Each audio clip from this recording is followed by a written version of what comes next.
फिर जो हमारे रिलीजियस पुराने टेक्स्ट हैं उसका हवाला देकर के कहा जा सकता है कि वो नहीं बन सकते। कौन से टेक्स्ट लिखे किसने? आपने दलितों को संस्कृत पढ़ने नहीं दी, वहां से शोषण चल रहा है। जो कहानी एग्जिस्ट भी नहीं करती है उसमें जातिगत शोषण को ग्लोरीफाई किया गया है।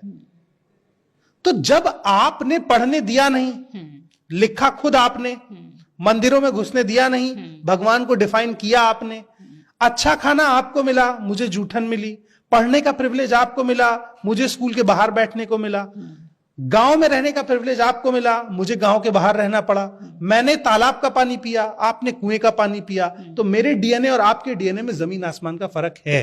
वो तो रहेगा अभी और भी है। मेरे बच्चे आज भी कमजोर होंगे उन बच्चों से जिन बच्चों को हमेशा थाली में खाना दिया गया, और जो बच्चे एक टाइम के खाने के लिए बचपन में मजदूरी करते रहे, उन बच्चों को एक रेस में बिठा के नहीं दौड़ाया जा सकता है। ये फर्क है। आप बराबरी पे आने का मौका दीजिए। एक बच्चा जिसकी पूरे दिन की लड़ाई ही एक टाइम के खाने की है, अब आप कह देंगे वो गरीब है तो ईडब्ल्यूएस मिल गया, तो ईडब्ल्यूएस का आपने विरोध क्यों नहीं किया? वो तो सवर्णों को दे रहे हैं ना। हाँ। अगर आप आरक्षण के खिलाफ थे तो आप ईडब्ल्यूएस का विरोध करते, तब मुझे लगता कि हाँ आप इसे डिस्क्रिमिनेशन समझते हैं। कि हर तरह के आरक्षण जब रोटी आपकी थाली में गिरे तो वाह वाह और दूसरे की थाली में गिरे तो हाय तौबा, इसका मतलब आप अभी भी डिस्क्रिमिनेशन में जी रहे हैं।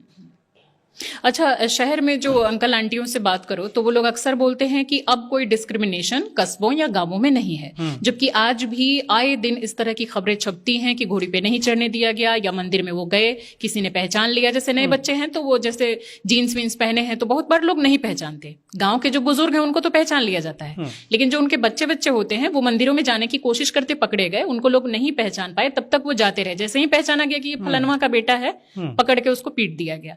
शहर के लोग इन खबरों को क्यों नहीं ध्यान देते और इनसे क्यों जानबूझ के आंखें मूंद लेते हैं? हम सबके माँ बाप they are very much elite, ऐसा उन्हें लगता है।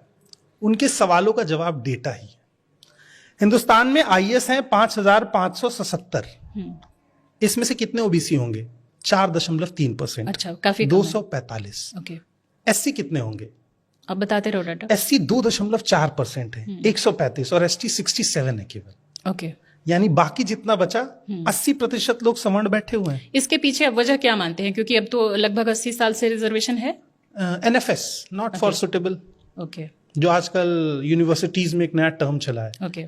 डीयू में 1400 प्रोफेसर में से 20% भी ओबीसी नहीं। इसको थोड़ा डिफाइन कीजिए, इसके पीछे वजह क्या लगता है? इसके पीछे वजह मुझे ये लगती है कि देखिए, पावर में अगर वही लोग बैठे हैं जो कास्टिस्ट हैं, तो वो स्पेस ही नहीं बनने देंगे उन लोगों के आने का, क्योंकि वो कह रहे हैं अगर ये लोग आ गए तो ये अपने लोगों को ले आएंगे। यानी आप मान रहे हैं कि वो लोग आपके अपने नहीं हैं, तो आप पावर स्ट्रक्चर को ब्रॉड नहीं करने दे रहे हैं। प्रधानमंत्री को अपने आप को ओबीसी बनाना पड़ा प्रधानमंत्री बनने के लिए। वो है या नहीं है, इस पे आज भी सवाल है। गुजरात में नहीं थे, गुजरात में दिल्ली आते हो गए। दिल्ली आते हो गए तो